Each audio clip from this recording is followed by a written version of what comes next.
చంద్రబాబు నాయుడు గారు బీడుగా పెడితే అప్పుడు చాలా బేసిక్లీ అధ్యక్ష మోస్ట్ ఇంపార్టెంట్ థింగ్ ఏంటంటే అధ్యక్ష గోదావరి నది అనేది ఇలా ప్రవహిస్తా ఉంటుంది. దాదాపుగా 2.1 కిలోమీటర్లు పొడవు వెడల్పుగా ఈ గోదావరి నది ఇలా ప్రవహిస్తా ఉంటుంది. ఈ నదిలోకి నీళ్ళు ఇలా వస్తా ఉన్నప్పుడు అటువైపున నీకు స్పిల్వే కట్టాలి. ఆ స్పిల్వే అన్నది పూర్తి చేసి నీళ్లు అటువైపున డైవర్ట్ చేసి స్పిల్వే గుండా నీళ్లు అటు తీసుకుని అప్పుడు ఇక్కడ నువ్వు కాఫర్ డ్యామ్ పన్ను ఫస్ట్ కాఫర్ డ్యామ్ అంటే ఏంటంటే coffer dam is temporary structure. అది మెయిన్ డ్యామ్ కు కట్టడానికి ఫెసిలిటేట్ చేస్తుంది. ఆ కాఫర్ డ్యామ్ అన్న స్ట్రక్చర్ ఎప్పుడు కట్టాలి? స్పిల్వే పనులన్నీ పూర్తి చేసిన తర్వాత, అప్రోచ్ ఛానల్ పూర్తి చేసిన తర్వాత, సో నీళ్లు ఎప్పుడైతే డైవర్షన్ చేయడానికి వెసులుబాటు పూర్తిగా కల్పిస్తే ఆ కల్పించిన తర్వాత కాఫర్ డ్యామ్ కట్టాలి. ఆ కాఫర్ డ్యామ్ కట్టిన తర్వాత మెయిన్ డ్యామ్ కట్టాలా. ఆ మెయిన్ డ్యామ్ అనేది కాఫర్ డ్యామ్ 1, మెయిన్ డ్యామ్ మధ్యలోను కాఫర్ డ్యామ్ 2, ఇటువైపు నుంచి నీళ్లు మన కన్నకుండా మళ్ళీ కాఫర్ డ్యామ్ 2 కట్టాలి. ఈ కాఫర్ డ్యామ్ 1 గానీ, ఈ కాఫర్ డ్యామ్ 2 గానీ, ఈ మెయిన్ డ్యామ్ గానీ దీని జోలికి పోక మునుపు ఫస్ట్ స్పిల్వే పనులు అయిపోవాలి. స్పిల్వే పనులు అయిపోయేసి అప్రోచ్ ఛానల్ పనులు అయిపోయేసేసి నీళ్ళు అటువైపు డైవర్ట్ చేస్తే అప్పుడు నీకు ఈ 2.1 కిలోమీటర్ పొడవైన ఈ గోదావరి నదిలో నువ్వు you can construct the coffer dam. అటువంటిది మీ పెద్ద మనిషి చంద్రబాబు నాయుడు గారు ఏం తెలివితేటలు ఉన్నాయో నాకు ఇది తెలియదు. 14 ఏళ్ళు ముఖ్యమంత్రి అంటాడు, 40 ఏళ్ళు ఇండస్ట్రీ అంటాడు.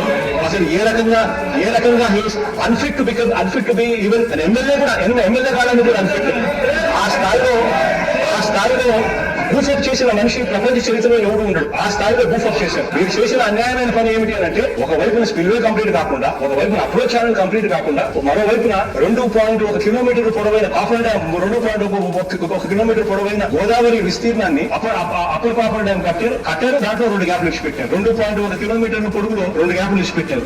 లోవర్ కాఫర్ డ్యామ్ లో కూడా 2 గ్యాప్లు ఇచ్చి పెట్టారు. సో నీళ్ల వెలాసిటీ ఏదైతే ఉందో అటు స్పిల్వే వైపు నుంచి పోలేకపోయింది. నీళ్లు వచ్చే నీళ్ళన్నీ కూడా గోదావరి నుంచి 2.1 కిలోమీటర్లు పొడవులో పోవాల్సిన నీళ్లు పోలేక మీరు వదిలిపెట్టిన ఆ గ్యాప్ గుండా మాత్రమే పోవాల్సి వచ్చింది. ఆ గ్యాప్ గుండా పోయేసరికి ఏమవుతుందంటే గ్యాప్ తక్కువ ఉంది కాబట్టి వెలాసిటీ పెరుగుతుంది. నీళ్లు వెలాసిటీ పెరిగేసరికి ఏమైంది? స్కౌరింగ్ జరిగింది. దాని కారణం ఏమి? స్కౌరింగ్ జరగడానికి కారణం కేవలం మీరు ప్లానింగ్ లేకుండా కట్టడం వల్లనే స్కౌరింగ్ జరిగింది. ఈ స్కౌరింగ్ అంటే ఏంటి? పూర్తిగా డయాఫ్రామ్ వాల్ నుంచి పూర్తిగా ఎత్తేసింది వెలాసిటీ వల్ల. దీని కారణం ఎవరు మీ ఇష్టం వచ్చిన వాడు బుర్ర ఉంది, కామన్ సెన్స్ ఉంది, తెలుగుదేశం వైసీపీ అని చెప్పి పార్టీ తేడా లేకుండా ఎన్ని న్యూట్రల్ వ్యక్తుల దగ్గరికి ఇది చూపించు అడుగు. ఏ న్యూట్రల్ వ్యక్తులు అని అంటాడు. కానీ ముఖ్యమంత్రి చేసింది ఇది తక్కువ, ఇది ఎదో పని అని చెప్పి ఎవడన్నా చెప్తాడు. కానీ మీరు దగ్గర నుంచి చేయించినారు. ఇకపోతే మీరు చేసిన తప్పును అవతల మంది ఏ వ్యక్తి చూపించే దానికోసం రకరకాల కుయుక్తులు పండుతున్నారు. మా కారణం ఏమిటంటే మీకే ఈనాడు ఉంది, మీకే ఆంధ్రజ్యోతి ఉంది, మీకే టీవీ5 ఉంది, ఎల్లో మీడియా మొత్తం మీరే.